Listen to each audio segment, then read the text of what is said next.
Hello and welcome to the West Yorkshire Football Show. Myself, Stephen Brown, and we're having another little Premier League fan debate. And I'm delighted to say, joining us to get a Newcastle United perspective, it is our very own Lewis Sale. Lou, how are we doing, my friend? All good, my friend. How are you? Yes, very well. Thank you for doing this. We had a little catch up with an Ipswich fan at the weekend, which was a great chat. So I thought, Mr. Booker has flown off away on his jollies, we'd get you in, draft you in, and have a little chat about all things Premier League and Newcastle United and Leeds. Talk about how we think the seasons are going to go. If you watch it on live, do get your comments in, smash a like on the video, and do get subscribed to the channel. Now, breaking news last night, Lou. Just before we kind of get into the meat and bones of this. James Trafford signing for Leeds United. Now, he was heavily kind of rumoured. I don't know how far it ever got to Newcastle approaching or making an approach for James Trafford. But a couple of questions to throw at you. Why do you think Newcastle wouldn't have pursued a deal for James Trafford, and what do you make of it as a signing for Leeds? Just to rub the salt in wound straight away. Yeah. Going straight in there. It's the first knockdown, isn't it? Where do we start with Newcastle? I mean, we could talk for the rest of the day between us, couldn't we, about everything between our two clubs. Let's start with Trafford. Yeah, so, listen, I don't think it's any secret that we were after him, for a couple of years. And from what's led to believe in the press and the media, even though we're not, privy to having conversations, I believe we were pretty much done almost a year or so ago. Right. Obviously Man City came in, I believe there was a clause in that contract that obviously made, allowed him to go there, which you can't blame the lad. I sense that we had an opportunity to get him. We just didn't get it over the line, probably when we should have done. I think the way the club Newcastle have gone, it's surprising that we didn't go for him, but I sense that we are going. I think we're going depth-wise a little bit more this season, and I suspect, and I could be wrong on this, I suspect maybe potential wages and everything that goes around it may have just put us off a tiny bit. And I think we've got possibly two goalkeepers for the price of one, and maybe a little bit cheaper. And I think that's where we may have not accelerated that interest a little bit more this year. Reports were coming out early this season, in pre-season, that we weren't really interested in him or not as looking at him in as much detail as what we have been in the past. It's hard to ignore, a player of Trafford's potential and quality as well. But I sense with the two keepers that we've signed, we've gone down a bit of a different avenue with, cost-wise, both transfer value and wages. So I think that's maybe where we've gone down because, sometimes we've had 4 or 5 goalkeepers in the books, and now we've trimmed that down, and we've probably gone for 2 keepers who can compete with each other and push each other rather than an out-and-out number one, which is an interesting way to go. Listen, if we'd have got him, I wouldn't have complained. We all know that he's gone to you guys for a British, transfer record, hasn't he, for a goalkeeper. We know what qualities he's got. It'd be interesting to see if there are any clauses attached to that later on. We'll probably know more about that in days to come or weeks to come. I think it's a good signing for you guys. I think he is a bit of a statement of intent for Leeds United. I think it puts you, in and around where you need to be to survive in this league. But even though it's a weird one, even though he's proven, he's also unproven as well. In terms of he's not played a lot of games. Obviously got an opportunity at Man City. Donnarumma's come in and taken his spot, and Trafford did very well in the cup competitions, but he hasn't been playing week in, week out consistently. It will be interesting to see how he gets on in the Premier League, in the the blood and guts for lights under Ellen Road, everything that comes around it, the pressure, the expectation that comes around it, of how he's going to do this season. Because he is your number one. There's no doubt about it. He's going to be starting every game unless he's injured or suspended. So there's a bit of a pressure on his shoulders. So it'll be interesting to see how he copes with that. But I suspect he'll be a good enough signing for you guys. And I think you'll probably get about your returning investment potentially in 3-4 years' time, because that's where both clubs are at the moment. We're having to get players and potentially sell them on for a profit, just the way the rules are. But I think in the immediate, I think he's a solid signing for you guys. Good stuff. Ray, thanks for your comment, mate. A couple of suggestions for Newcastle recruitment team already. £43 million for El Canoes for Newcastle and Liam Delap. There you go, Lou. El Canoes and Liam Delap. Should you get those added on the shopping list there? let's not go too public with our signings because we know other people like to come in. Yeah, exactly. Great stuff. Now, I mean, God, I mean, it's difficult to know where to start with Newcastle. I guess before we kind of get into the new era, the post Eddie Howe era, can you kind of summarise, obviously, as best you can, how we've got to this point where Newcastle have lost their manager just a few weeks before the start of the season? He's decided to part ways. You've lost Anthony Gordon, Sandro Tonali, and you're about to lose Guimaraes as well. And it definitely feels like a new era to say the least. After you won that League Cup, everything just seemed to be on a high, and I feel kind of from an outside perspective that the Isaac thing really kind of poisoned things a little bit, the way it kind of twisted and dragged on. And it seems like the club have kind of maybe learnt a lesson from that with the Guimaraes deal a little bit. Let's get it done and not have it drag on. But I mean, how have we got to this kind of stage, Lou, where it's? Or I mean, from the outside, it looks like an absolutely brutal summer. We will talk about shoots of recovery because there's always that opportunity to go on to something new. But how have we got to this state of play, Lou? It's a tricky one, isn't it? I mean, if we all knew the answer, I think we'd be millionaires, wouldn't we? I think there's so many moving parts to it all. The big one is the rules and regs that go around it. Yeah. We and a lot of people know from the outside looking in, there's certain clubs who potentially advantage of the rules. Some of us are having to, not scrape the barrel, but do as best as we can to balance the books and make sure that we're compliant with everything. But I will come on to this a bit later on because Newcastle have not helped themselves either. It just feels like an end of a cycle, like you said it, absolutely. And I think, listen, the League Cup victory for some clubs is nothing. Well, not nothing, but it doesn't seem as big. For us, it was because we haven't won a trophy for 70 years. We needed to break that. And regardless of what cup it was, we needed to do it, and we did it. And it gave us a lot of memories that will last us a lifetime. And Eddie Howe, for I'd say 95% of fans, would go down as not far off being a legend or possibly a legend because of what he's brought back to the club.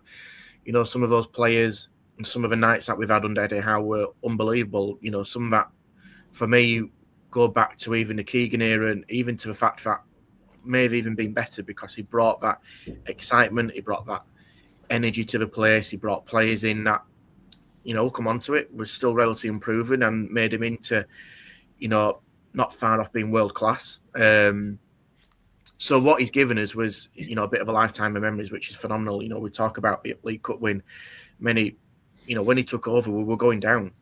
There's no other way about it. We were getting relegated. We're able to sign like Trippier, who for me has been one of the best signings in our modern history. Unbelievable, just unbelievable. And to attract a player of Trippier's quality at that time, it's arguably still is, maybe not as a level as he was, but from Atletico Madrid, the Champions League, Simeone, all that goes along with it. And he decided to join at the time Lola Newcastle were getting relegated, was just a massive coup for us. Dan Burn, local hero, comes in from Brighton, saves the day. Bruno Guimaraes comes in. We just signed some really, really good players. And I'll throw this in there, Chris Wood as well. Yeah. We bought him from a rival. A lot of money at the time, 25 million, probably overpriced, but crikey, he did a job and helped to stay up and, was a contributor to potentially another club getting relegated because we bought him from Burnley at the time. So really shrewd signings. We were riding that crest of a wave. We improved, the likes of Isak coming in, Tonali coming in, Botman coming in. It felt like we were going somewhere, and we did. We absolutely did. Your Champions League nights, arguably against Paris Saint-Germain, where we won 4-1, felt like that Barcelona 4-3 victory of him years ago. Everything were going swimmingly well, wasn't it? But I think at the end of the day, and it was weird because I saw something, I think Begovic said something on Sky Sports the other day, like Newcastle have overachieved. Like how can a club overachieve and still have to sell the best players to comply with everything that's going? It's just crazy. But the sentiment is right. We have kind of overachieved. And I think where it sets you as a club, and I'm going to throw Leeds in this as well, is that there seems to be a ceiling of how far we can possibly go at the moment. You've got to be really clever, really smart in your recruitment. But at the end of the day, we probably know in 3-4 years' time, some of those players are going to have to move on. And again, it continues and again. But what I will come to it is that our transfer dealings in terms of incomings weren't good last year, and we spent a lot of money. I think we spent over 200 million. Voltemada came in, was brilliant in the first 6-7 games. Probably played a little bit out of position in midfield. That didn't suit him. Scored an own goal against Sunderland. Just things didn't seem to go right. Alanga didn't hit the ground running. Signed for 55, 60 million. Didn't hit the ground running. Chow was a brilliant signing for us. But when you look at some of the others that we were bringing in, and it just didn't really hit the mark like the others have done. So, there's a little bit of we've not helped ourselves either. This summer, listen, I'm not Gordon's greatest fan, as people may know on this channel, but listen, he offers you something that many other players might not do. He offers that energy, a little bit of swagger, a little bit of confidence about him. And from reports coming out recently suggested that when we knew we weren't making Europe, it was one of those that we had to probably get over the line to do what we needed to do.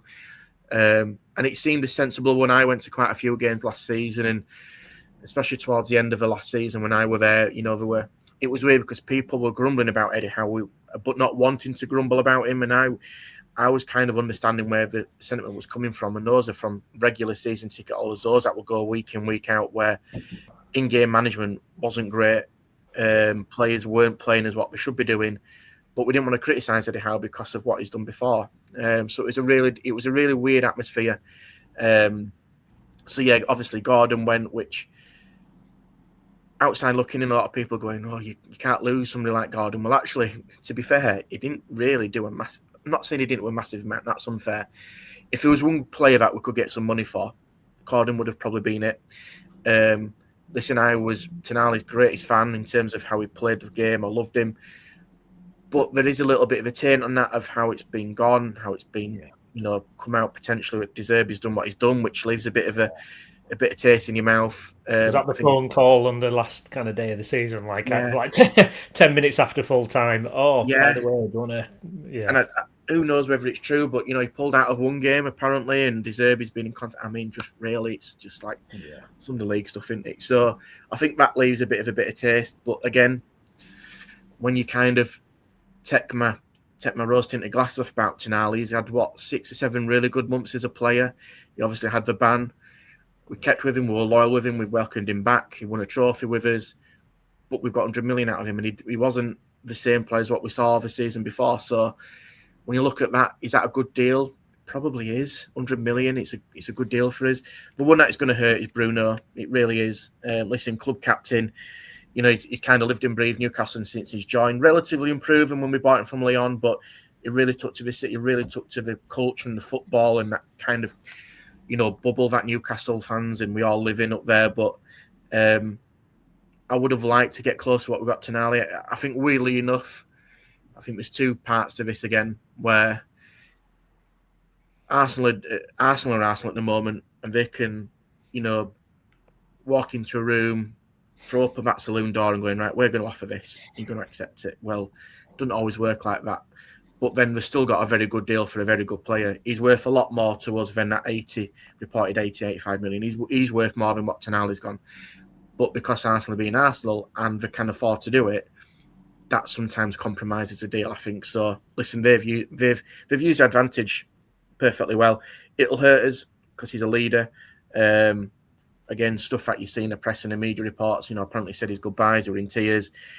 That's just football, isn't it? And listen, he obviously loves the city. His kid's been brought up in there, but he's not a Geordie. He's not supporting Newcastle. He's become a bit of a hero up there, absolutely. But he's well within his rights to make that move to Arsenal. Listen, there's a famous song that Newcastle fans know and sing about Bruno Guimaraes, which will come out probably with Arsenal fans. Apparently wearing a magic hat and all that when he had an opportunity to sign before. But yeah, that'll hurt. It's going to hurt, but it's one of those where it does feel like a bit of a fresh start for us going into the new season, which is going to be very unknown. But we do need some leaders in that team, because Bruno was definitely that. I don't think Tonali had that really. He kind of did what he needed to do. Gordon, I think, was part of that leadership group. But the biggest losses for me, and I know we've mentioned it before, definitely that leadership group and that mentality of driving you on when you really need it. The likes of Trippier and Bruno. For me, personally, I think that's where we will really, really miss them a lot. Yeah, and I think you're absolutely bang on about so many aspects there in terms of that financial kind of pressure that every club outside of the top six feels now. Where as a Leeds fan, looking at Leeds' perspective, and I said it last night on my video about James Trafford. I'm almost waiting for a sting in the tail because it's such a big deal. You're going Yeah, right. There's still a potential that we lose a stack. There's still a potential that even someone comes in for an Ampadu, or we don't know, or Calvert Lewin, last week of the window, So it's like you're kind of preparing yourself for it because you have to do it. I think also what's interesting as well is that how Newcastle use the money. I think that's kind of really pertinent as well because you look at, I think you probably saw that net spend table that were floating around the internet a couple of weeks ago, and I think Newcastle were just outside the top six. It was still half of what I think the sixth team had spent, but it was, 300 plus, net spend.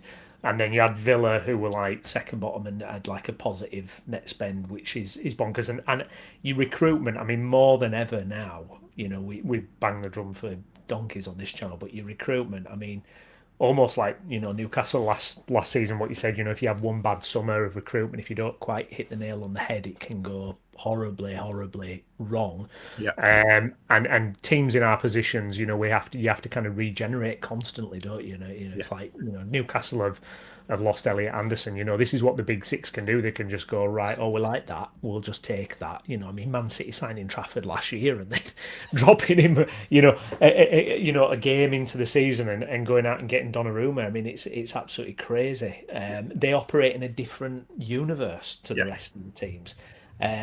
We all know what it is. It's securing their position. It's securing everything for them, so they'll get all the top money in the Champions League in Europe, and they can just build and build and build. And the rest of us, this is why the three Bs, Bournemouth, Brentford, Brighton, are so fantastic at their recruitment and what they do, how they operate is just incredible for the size of those clubs and the fact that they're able to compete at this level.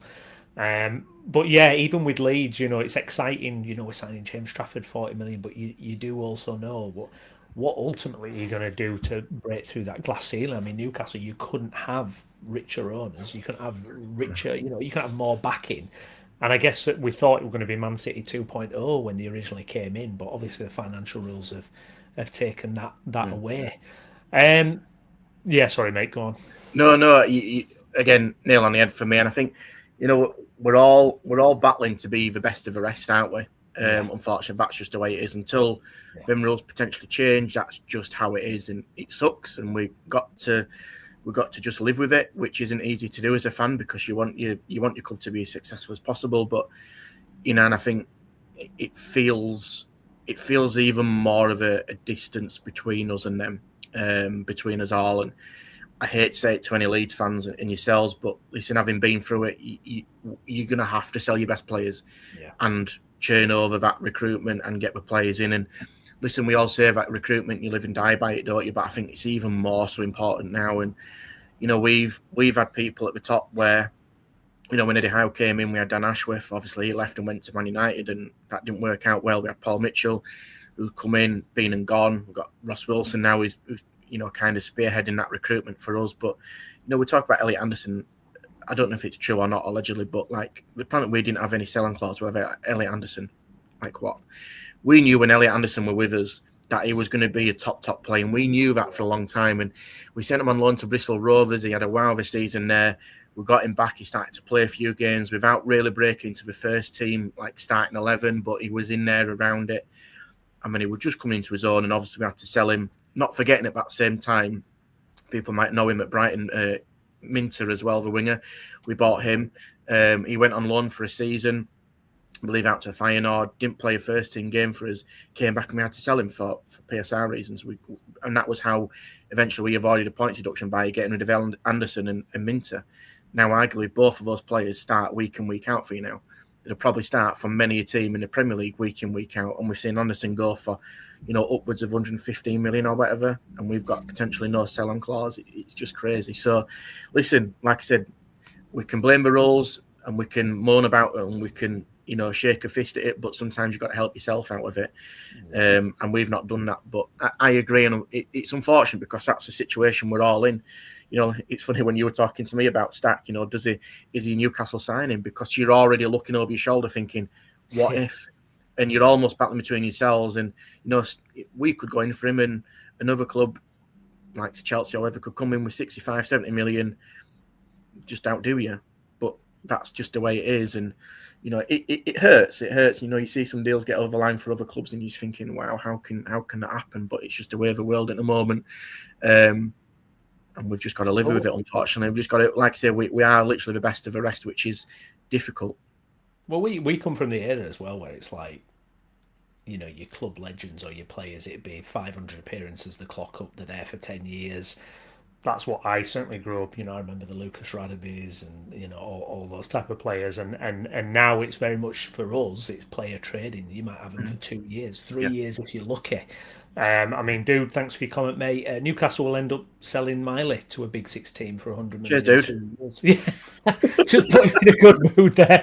But that it almost feels like that is the kind of reality there until you're able to bridge that revenue gap. Yeah. Absolutely, and the thing is, this is where, and again, the whole building your squad and recruitment comes into it, because I'm a big fan of Miley, and even though Tonali's gone, and like I say, my thoughts on him as a footballer has been phenomenal, but it gives someone like Miley, who for me is ready to make that step up.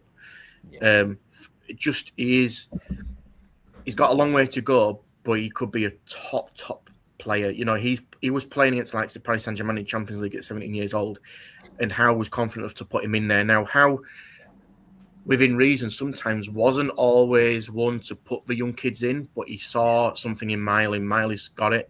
We've got one of his younger brothers, Mason, as well, in the academy coming through. Whether he's going to be as good as Lewis, we don't know. But I think this is where we've been a little bit smarter with how we've gone behind the scenes, because we've put Miley in a 5-year contract, probably knowing at some point we might have to get rid of him. But, he's a Geordie, everything that comes around it, he's a fan. We've put him on that 5-year deal. He's likely to play more games for us this year. And, you're probably right. We're probably going to have to sell him in 2-3 years' time, but we've got a little bit more security now. And hopefully that deal's been done properly, where if there is something that comes along, there's a good sell-on clause for us and we can reinvest it. But not only that, you guys know as well at Leeds, you've got to throw this homegrown quota in as well. We've been signing a lot of young, foreign midfielders and stuff like this, and we're still linked with that. But you've still got to balance it for your homegrown quota. You can't just get rid of all your English players and expect to, supplement them with, potential signings coming in. You just can't do it now. And this is where it is restrictive because of what you've got to do. So, and listen, Leeds have hit the mark with Trafford. Listen, recruitment comes in, you need a goalkeeper. You signed probably the best English goalkeeper around, on a par with Pickford, in my opinion. Even though Pickford's more proven, but he's got potential to be as good as, if not better than him.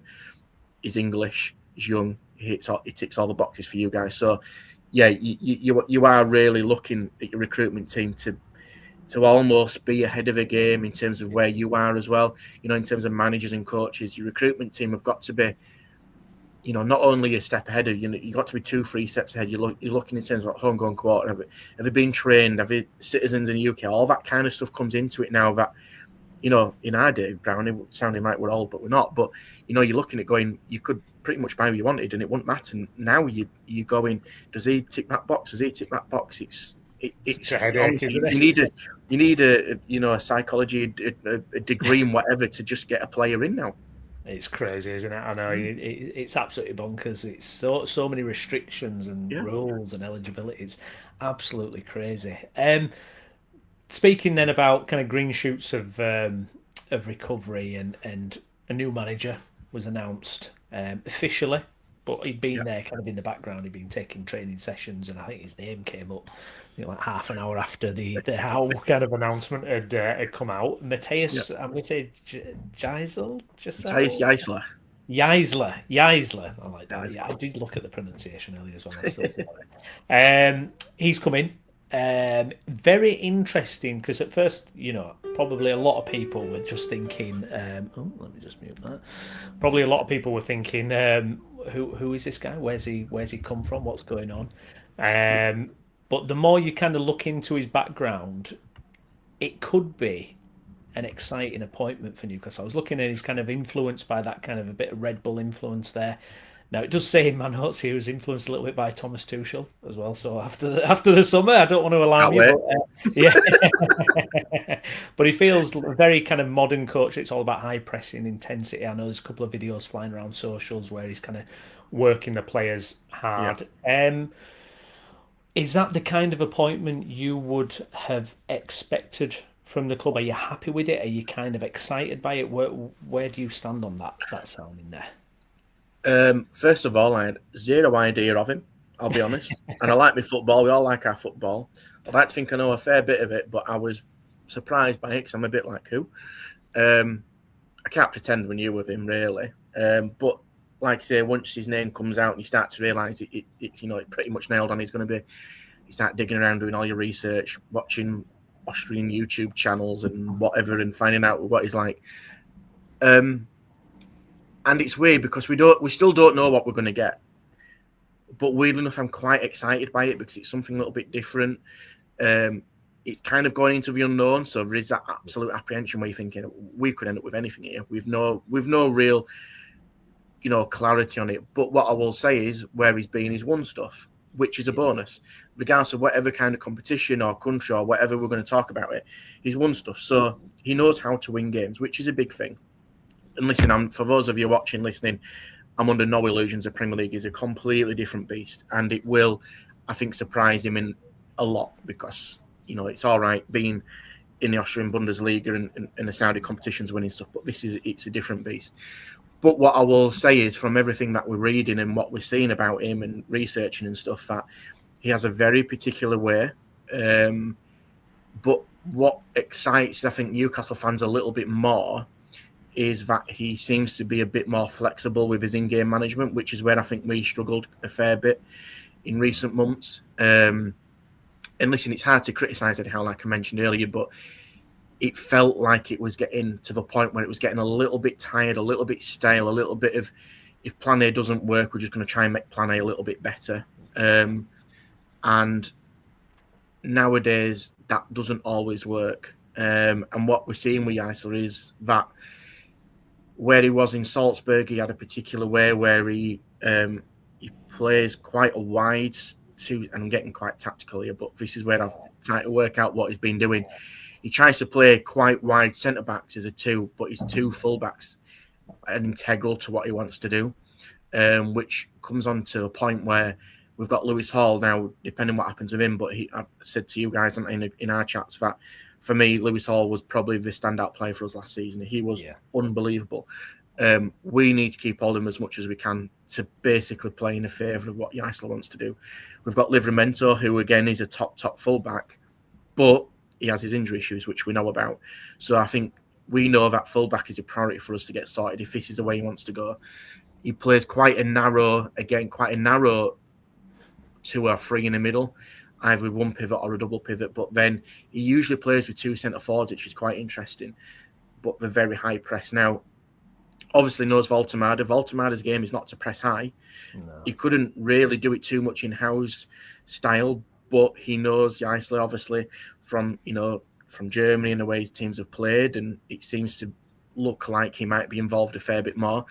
We didn't get anything out of this last year, but apparently everything that's coming out now is that he's come back from the World Cup and just beasting everyone. How much we read into it, I don't know. But he's going to have to play a part. And basically they're expected to just run, high intensity, high press.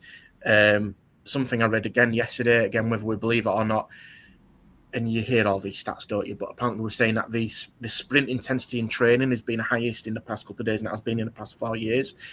Whether that's true shows exactly what he's going to do. But one thing that I've picked up on from reading and watching and stuff about him is that the way he's adapted himself to Al-Ahly in Saudi has been very different from what he had at Salzburg.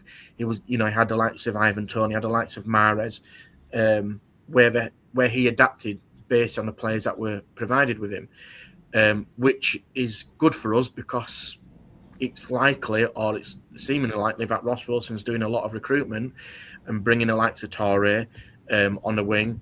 He's got the likes of Bamba who's come in, Schaunster, who I'll come on to a little bit later on, where they're a particular kind of player, very young, very raw, unproven, but is suited to a particular style. And I think Yisler's going to have to adapt to that a little bit. So it'll be interesting to see how he does that. But the main core of his philosophy is very much that you run until you drop. And you will block and you will block. And even there was one video come out yesterday and he was basically saying, we have to keep clean sheet. If you can't, you've got to block it. However you block it, you've got to block it. And it's going to be an interesting one because that's what we saw from Eddie Howe's teams at the very beginning. Yeah. Quite different from where we are, from what we were seeing in the last few months.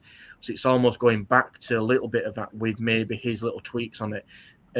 So yeah, listen, we don't know what we don't know what we don't know. We can't predict anything because we've not seen his team in action yet properly. But what I'm seeing and what I've seen of him, he's going to try and get the best out of it. And what's interesting as well, come out this morning, is that there's reports coming out that he's been given a green light to sign up to 3-4 players. Now, there's obviously rumours of those who might be, but we have a bit of headroom with Guimaraes leaving for that 80-85 million, that we can get a few players in. And there's no doubt he's going to want to bring some of his own players in that he knows and he can trust. We've got a few gaps in that squad. Like I said, full-back, definitely midfield, arguably a right-sided attacker forward. And, we've seen some names that have been floating about, which is decent. But again, it comes back down to that thing that I mentioned earlier, that we can be all well and good in terms of ability, but we need leaders, some experience in there. So that'll be interesting to see where he recruits. But it will be interesting to see where he goes. But I think I don't think you'll see. I think you'll see shoots of where we are in the first couple of games. We have a tough running at the beginning, ironically. Yeah. But I think probably come early September is when we'll start to see what a Yisler team is looking like.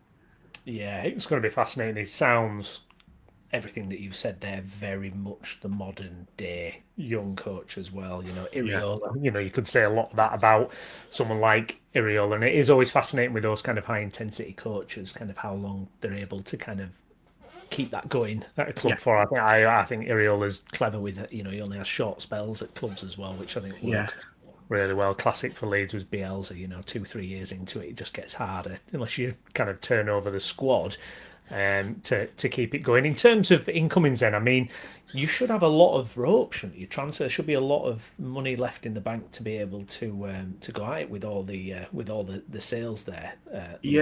Any particular names that are kind of cropping up again and again that you've been linked with? The ones that we've been linked with quite prominent in the moment is Haj Musa from Feyenoord. That's the big one that's still kind of going around a little bit. Right-sided midfielder. Apparently, Yisler wanted him when he was at Al Ahly as well. Ironically, when the rumours came out, he was made captain of Feyenoord last week. So that'll be interesting to see what happens there. He's the Algerian who played in the World Cup. Right winger, but plays with left-footed. Very tricky player. Yeah. And with what's reported going around about 35, 37 million, it feels like I think it's one that we'll probably do. If it's somebody he wants, he'll want to just get somebody in regardless. And I think he's got that little bit of authority, I think, already. Even coming through the door, he can say, I want my players. You brought me in, let me bring my own players in. And I think he can probably absolutely warrant that in a moment. So that's the one that's been linked with. Centre midfield, we've been linked with Stiller as well, who he knows from previously. He's at Stuttgart. That's one that's been linked with. But it depends, because obviously we do have a lot of headroom, I think, now with what we've got. There's still these rumblings about Joe Linton, who we're potentially interested in the move to Saudi. I think he has a year left in his contract, so it feels like if it's going to go, he's going to have to go this season to get any kind of money out of him. Love Joe Linton, he's coming to his own, but you've got to make money. It comes back down to that thing, doesn't it? If you can get 40, 45, 50 million from him, I suspect he might go. Based on that, I think he's a Yisler kind of player by the looks of what Yisler likes, but again, it depends what we can do with it. So, yeah, there's a couple of rumblings. I think Frodal, who's been at Porto, is a big one, but I think that apparently the transfer fee of upwards 70 million euros seems to be putting us off a little bit, because we're not going to pay, I think, that amount of fee for a 20-year-old when we've got rid of Bruno for 80. I think we'll want to probably get two players for the price of one. But yeah, I mean, what's interesting is our signings that we've actually made with Bazumana Toure, Sean Sturr, and Alaji Bamba. They've all pretty much apart from a goalkeeper, Yalden, who's the second choice, they've all pretty much come out of nowhere, which is interesting because we all know the thing with Newcastle. When we're linked with a player, somebody else comes in and takes him from under our feet and under the nose. But ironically, those 3 players were very under the radar. They didn't go at all mentioned until we actually signed them. And what seems to be the case at the moment is people are speculating that apparently they want somebody experienced in midfield, but they don't know who it is, which again is quite exciting for us because when that's happened, we've signed them. So I think we're definitely a couple short in midfield. Jacob Ramsey will probably play as a 10, I think, this season, which is exciting because he was brilliant, actually, weirdly enough. When we weren't good, he actually stepped up to it. I'm excited to see how he goes. But yeah, I think we'll get 3 or 4 players in. And even yesterday in his first interview, he was saying, look, we don't know what we're going to be doing because I've walked in day one. How can I predict what we're going to do? And I've only been in day one, which is right. But he's committed to getting players in. And obviously this morning coming out with his report saying, he's got the green light to sign a few players. I suspect it's going to be an even busy period over this next couple of weeks for us. Yeah, indeed.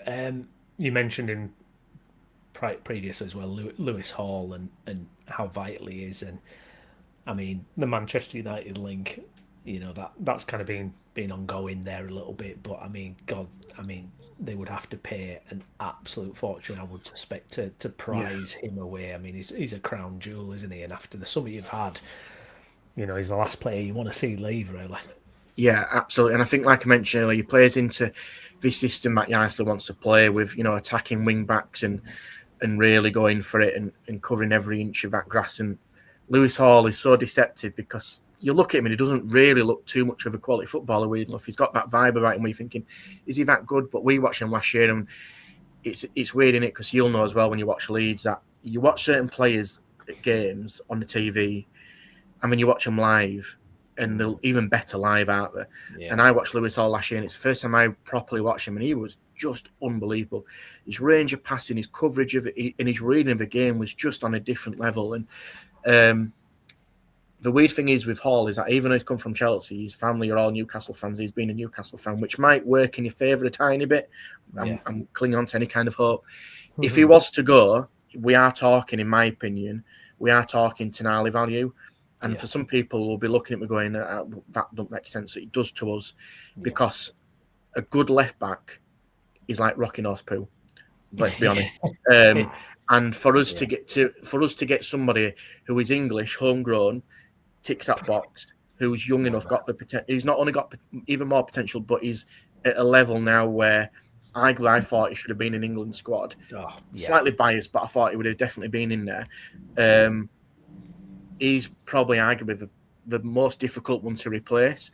Yeah. So it's all well Man United potentially being linked to him, and if he came in for an offer, that's fine. But every player has a value, but that value is not, for me, at all the 70 million or so that's been reported. He's worth far more than that. And I think the way that now we've got that, obviously, the 3 players who have left, well, 2, but one's definitely going pretty much, we can probably be a little bit more stronger and go, actually, if you want him, you're going to have to pay big bucks now. Yeah. And what I will say about is, even though I'm not too sure about the Bruno situation, we've squeezed every last pip out of these transfer deals to benefit us. We did it with Isaac, and we all know that came and went, and that was just, a bit of a pantomime, wasn't it, last season? But, we got 125 million from him. We couldn't squeeze any more out of him. And at the moment, I'm not saying it's going to be the case in the future. That looks like a good deal for us. Yeah. It could change to now 100 million. So we're squeezing every last penny out of these clubs, which outside looking in, people go, we're a selling club. Yeah, of course we're a selling club. That's just the way we are. Unfortunately, that's where we all are. But like you said, there's that little bit of headroom in it. And if somebody was to come in for Hall, I suspect we'd have to get a replacement before we let him go. So yes, we have let players go, and it looks a little bit weak outside looking in, but we're probably a little bit stronger at this moment in time to go, actually, let's dig our heels in a bit. And if we're going to let somebody go, we can get somebody else in, and we're not going to let them go unless, we're going to go on strike and never train again and all that kind of stuff. Yeah, all that nonsense.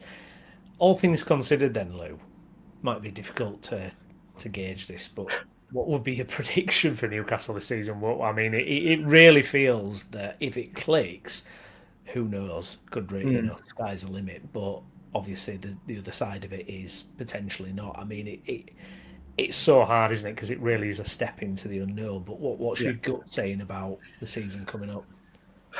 My feeling is I don't think we're going to get relegated. I think there's talk of in some of the national press and stuff going, "Oh, Newcastle will be, potential relegation candidates." Yeah, I'm so there's hoping been a lot of that. this might come back to bite me on the backside. I just don't see it. No. I get it. I get why people are saying it, but I'm looking at the three clubs coming up, and I think they're a million miles away from the rest of us. I think, listen, I'm even, talking to yourself at Leeds, where, you did enough to stay up last year, and I don't think you're going to get dragged into it. We know probably where we're going to be. We're probably going to be in that bottom half, aren't we? Between us, which is acceptable. But I would say my honest feelings are, I think Iceland gets a pass for a year, unless it goes drastically wrong and we're losing games 5-0 every week and the effort's not there. I think he gets a pass this year, bearing in mind that we can get the best out of the players we've got. We're not in Europe. We have a bit of a cup run again, but if we get knocked out of one early, it'd be disappointing, but it's understandable. I suspect we'll be around mid-table. And I sense that. I think not being in Europe in this situation helps us. I'd love to be in Europe. Loved it. Absolutely no doubt about it. In this current format of where we are, I think it might help us. And that's a weird thing to say. But I think it gives him more time on a training ground, more time with the lads to get the potential out of him, all that kind of stuff that goes with it. I suspect if we finish 12th or 13th, that's where I think we might finish. If we finish 14th, 15th, so be it. But what I will say is, and you've said it there, is that there's that really unknown stuff of we could surprise a few teams. We could go up towards that Europe places where people are not expecting us to be, because we've got these players who have played very well in their respective divisions. They're still young, they're hungry. Yes, it's going to take a bit of a test, a bit of a learning curve for them to get used to the Premier League, but also sometimes that naivety could go in our favour, where actually if they're just going to go and just do what they're asked to do and play in that system and go and express yourself a little bit. I've always sensed within football, and we've been long enough to know and watch it in years gone by, that for me, young teams have this kind of, how can I put it, bit of an identity where when they're riding high, they'll look phenomenal. They'll look like one of the league's best, and you'll be going, wow, this is a team. It is a team and a half. When it doesn't go the way, because for that inexperience, and this is where the leaders come into play, with a bit of an experience, the heads drop a little bit, and there's a bit of, I'm looking on my shoulder, who do I go to lean towards help? And there's nobody there. That's my worry for this season. So I think it's going to be a bit of a roller coaster for us. This is where I think the likes of Leeds potentially might outdo Newcastle, because they've got likes of Ampadu in there. We've got some leaders in there, likes of Calvert-Lewin, who've been there, done it, got the T-shirt. With us, just that's me a little bit of a worry. But it's going to be a roller coaster, and we just got to ride it. Listen, there's never a dull moment with Newcastle, never a dull moment with Leeds, is there? But it's exciting because it's something new, and I think even though we weren't expecting it to be as drastic as I think it has been, it felt at some point Eddie Howe had to go at some point. And I think the way the club has decided now is going, actually, if we're going to do it, let's just do it all together rather than just dragging it through a bit of a process of what we've been through before last summer with the transfer windows. If we're going to do it, let's just do it. The timing has sucked a little bit, don't get me wrong. But what I suspect is everything that's come out, that Howe was potentially thinking of leaving 3-4 weeks ago, and we were waiting for a successor. That's all been undusted. And I could be wrong on this, but I'm not being naive enough to think that Yas has not had a say in some of these signings. He must have done. He must have had an idea of what were happening and who were coming in and who we can work with. That's just football, and it's a brutal business, and that's just how it works. So my gut feeling is I think we'll be quite mid-table. We'll have some exciting moments, and we'll be like, oh, this is great. And other moments we'll be like, oh my god, this could be a bit edgy. But that's just part of being a football fan. But I'm excited by it. Let's see how we get on. It'll be exciting to see who comes in. I think the one that does excite me is potentially Sean Sterling in midfield, who's come from Ajax, 18 years of age, and friendlies are friendlies, don't get me wrong, and we've not been great in the friendlies. but he looks a player. He really looks a player in midfield that we can all get excited about. I don't think he's going to be playing week in, week out for us at his age, but his vision and his passing range and what I've also seen with us in the early games, and it might change now with Iceland, but everything goes through him, and he's an 18-year-old, and he feels like that young protege from Ajax that somehow we've just seemed to snap up. So he's one I'm excited about to see over the next couple of years. But yeah, you know what? Let's rock and roll. Let's give it a go. I think they come out and said he's a bit of a rock and roll manager. It feels a bit, Jurgen, a bit of a diet Jurgen Klopp. Let's go for it. Let's see what we can do. Why not? We were the last 3 months were just horrible to watch. Yeah. It was sad to watch because we know where we've been before. And like you said, with likes of Bielsa, sometimes some of these managers, they're so intense, they're so ingrained in it, it occupies their life for 24/7. Sometimes it just comes to a natural end and it's hard to watch, but that's just how it is. And maybe that's what we need. Yeah, absolutely. From an outside perspective then, looking in at Leeds and where Leeds are at, I mean, from inside the Leeds sphere, it feels to me this is probably the calmest the club's ever been in terms of ownership down. It feels like the recruitment so far we've strengthened in 3 positions in the first team. Again, it was a friendly, you can't read too much into it, but I thought there were very encouraging signs against Liverpool in the friendly. I think you saw all that you mentioned there about experience coming through. Calvert-Lewin comes onto the pitch and it's just a different game. What's your feeling about kind of Leeds at the minute, where they're heading and some of the signings have made, Harry Wilson and now Trafford, and what kind of season do you expect Leeds to have, do you think? I expect you to have a similar one in last year, maybe a bit better. I was wrong in my prediction last year. I thought you would go down, just based on the fact, not that you were just a newly promoted team. I worried a little bit about the depth. Yeah. What I will say is, and you need luck on your side, I don't think you had too many serious injuries and to a lot of players at the same time, which is credit to the staff and everything, and sometimes a little bit goes your way, which is great. And you survive comfortably. What I will say is I think your recruitment's been smart again. I think Harry Wilson is a type of signing that, without sounding disrespectful to Leeds, I don't want to, but that's the kind of signing that you'd want as a club in your second season in the Premier League. He's free. Yes, he's probably going to be inflated, signing on fee and wages and all that kind of stuff. But actually, at some points of last season, he's one of the best players in the Premier League. Not consistently, but over probably a 2-week period, he was up there with one of the best. And you know what you're going to get from the likes of Harry Wilson. He's at a time in his career now where he needs to be playing consistently to prove what he's all about. He's done it at Fulham last season. The season before, he was in and out. We know what he's going to be like at Leeds. He's probably going to be one of the starting players at Leeds. Great. I think obviously like Tarek at the back, he seems to be a sensible signing again. Experience. He's played, on the continent. He's played in the World Cup. He's left-footed, which again, like Rocky Horse Pool, like we mentioned earlier, like Sir Lewis Hall, but you needed that with Strike going. It seems like a sensible acquisition to replace someone like Strike, who, I know that you and Jay, have your opinions on and off about him, but you've obviously got rid of Strike and you've moved quickly to recruit somebody to come in to replace him, not like for like, but not far off. Trafford, we know you needed a different goalkeeper, and you've probably got arguably, like we mentioned earlier, one of the most promising English ones to go in between the stinks. I think you've recruited smartly. I think there's a few more gaps that you need. I also said this, didn't we, between us, that you've also got an opportunity to get some more money in with players who are arguably not going to be in the first team. He looks like Ramazani, looks at potentially Nonto, Peru as well. That can give you a little bit of extra headroom. I sense you just, like you said, again, you're right, and I know we think similar, don't we? But it seems like you're just comfortable at the moment, which is nice. You just seem to be doing things in the right way. You're not splashing the cash extravagantly. You're not signing players where you're thinking, I'm not too sure about him. You just seem to be doing things sensibly, and that's the way that clubs coming up from the Championship, and especially yourselves in a situation where you have been a bit yo-yo in recent years. That's just how it is. We've just got to accept that's the way it is. So I think there's a couple of positions. I think arguably you need, somebody else to really challenge Calvert-Lewin. I think that's a big one. If you do get rid of Nonto, you look for another winger.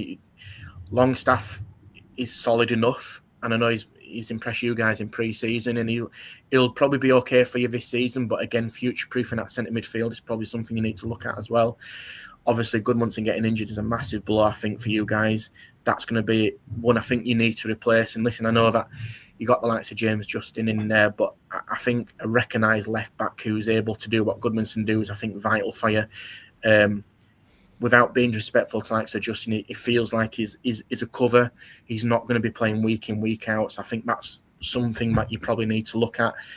But what I sense, if you're a Leeds fan at the moment and outside looking in, that it's hard not to trust the process. And I know that's a really silly football cliche that we're all using at the moment, but how can you not? Your recruitment's been sound. You've done well last season.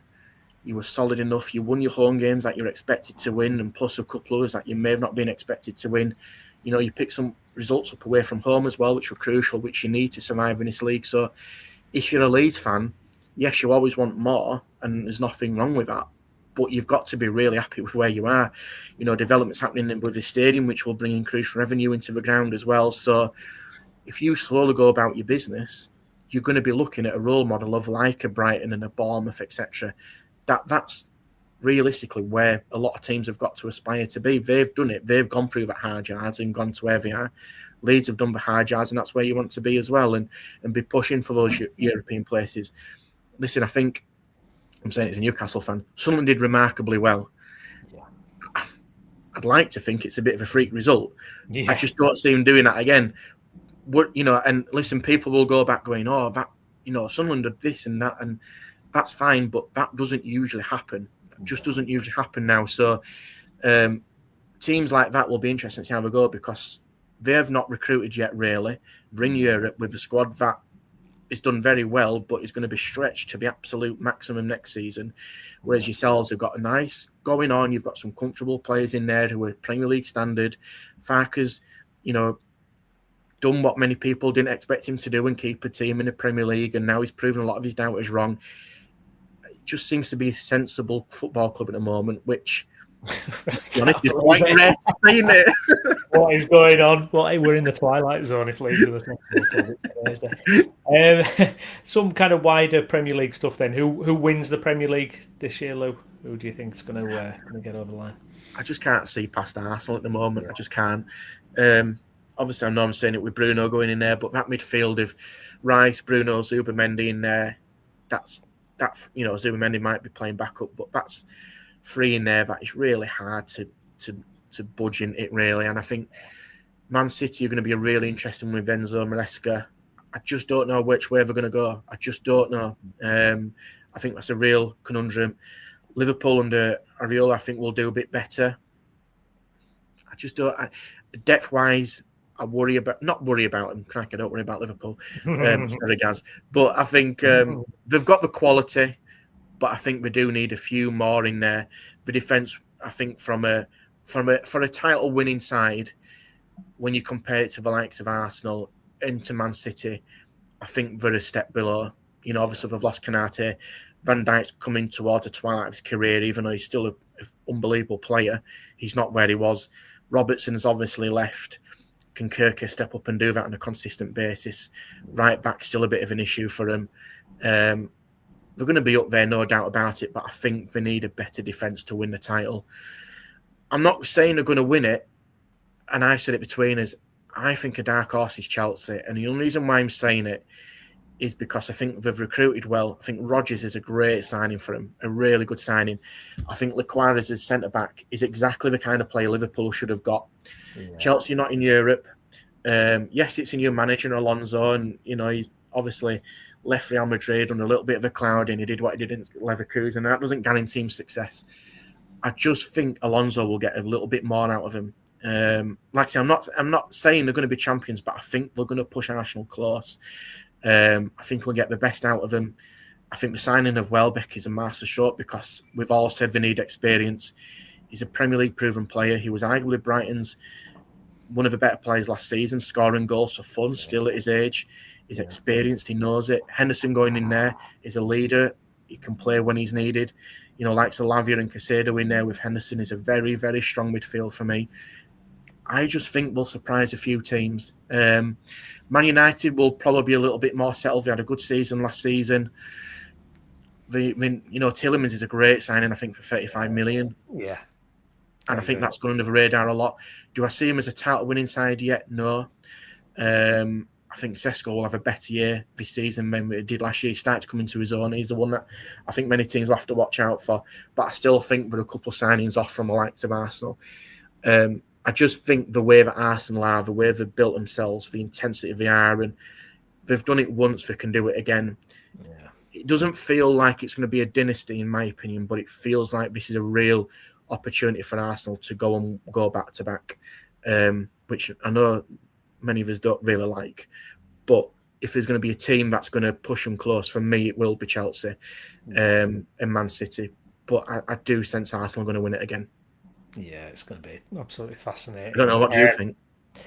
Yeah, I agree with Arsenal. And I think you're spot on with what you said. I think Chelsea, it's annoying because they seem to be doing things in the right way. We used to have been a basket case under the ownership, so I think they'll be rejuvenated. I'm wondering about Areola at Liverpool a little bit because I think you bang on. I don't think they've got the squad there at the minute. And I do wonder how he'll cope with Europe. He's never managed a team that's been in Europe before. Got off to a really poor start at Bournemouth as well before his kind of style clicked in. So, yeah, and it almost feels kind of ideologically wrong that they didn't get Alonso themselves. Almost, it feels like why it seems so obvious. Why didn't it happen? But I think he's a brilliant manager. I think he kind of. I saw Jamie Carragher on a podcast. I thought he put it well. It was almost like he felt with Areola like it would have been better if he'd have gone to another club first, a kind of mid-tier club, a couple of seasons in Europe, and then have that experience rather than going right Bournemouth, Liverpool. So that's gonna be really interesting to see how that goes. But yeah, it's we'll see. Man United. I mean, I hope they do terribly, but don't we all? yeah. You never know, do you? You never know. But yeah, I think Arsenal. I think I can see them doubling up. I think it's going to be fascinating. I think, and it'd be interesting to get your thoughts. But I think this for me feels like a very different Premier League from a lot of years before. And it's weird because we're saying on the podcast we're talking about Leeds and Newcastle because we've gone under Newcastle gone under a heck amount of change. Leeds have kind of just plateaued, but in a good way. But you look at the likes of Brighton being in Europe again, Bournemouth being in Europe, Sunderland being in Europe, Fulham a new manager. I think we were saying there's about 10 or 11 new managers in the Premier League this season. Yeah. It's going to be crazy. And this is why, we said it, didn't we? I think at the end of last season or just a little bit after. And I'm not just saying it to think it might be the case, but opportunities for likes of Leeds now. This feels like it's a really good opportunity now for Leeds to establish themselves. Don't go crazy in the transfer market and blow your money in and then have to panic a year or two later on. But this feels like a real good opportunity now for the likes of Leeds, potentially.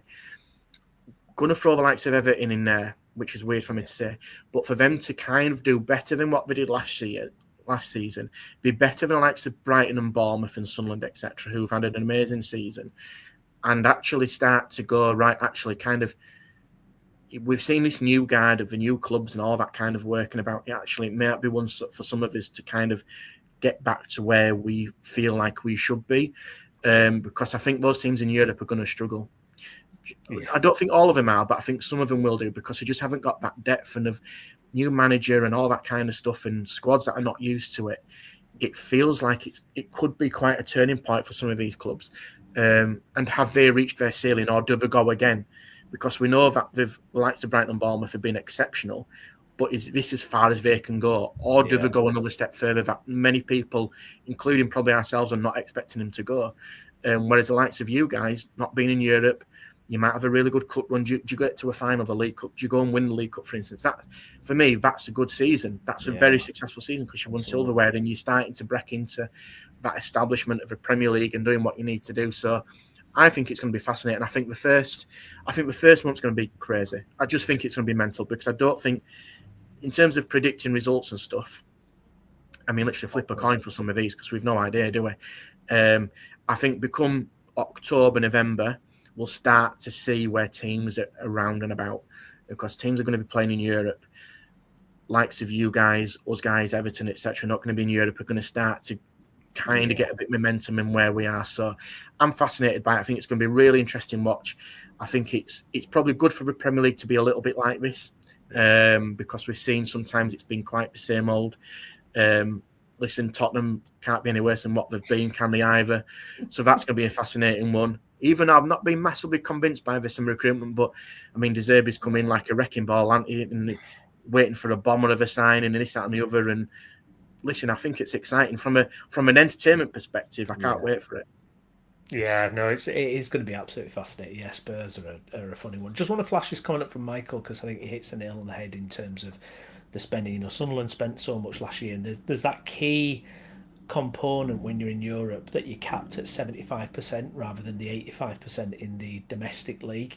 And I think that's a huge impact. I think you bang on. I think it's a headache if you get into Europe more than anything. It feels like these days, and the impact that could have when, you know, the Thursday, Sunday games and all that kind of thing could really benefit our teams. Fingers crossed.